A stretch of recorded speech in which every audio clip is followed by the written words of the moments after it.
Dy nga banesat sociale ekzistuese në Gjakov janë nënshtruar procesit të renovimit. Njëra prej tyre tashmë vetë se ka mbaruar së renovuari, ndërsa tjetra është në procedurë e sipër. Kështu ka bërë të ditur drejtoresha Shëndetësisë dhe Mirëqenien Sociale në Gjakov, Adelina Shehu Kola. Atëre e nevojshme ka qenë shumë, siç po shihet pra e para që është renovu vjetë dhe si vjetë, një dallim shumë i madh.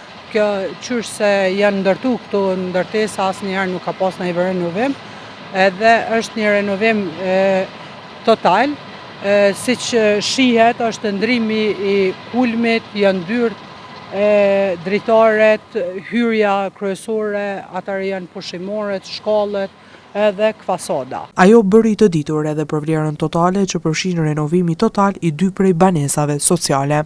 Vlera totale këtëmve renovimeve ka qenë dikon 249.000, janë 48 njësi banesore, të cilat i shfrytëzojnë banorët sipas ligjit pra të skemës sociale, ata që nuk janë përfitues veç ju shkon thirrja për lirimin e banesave. Nga aty Shehu Kola tha se do të rishikohet gjendja sociale e familjeve të strehuara për të vazhduar banimin në këto banesa.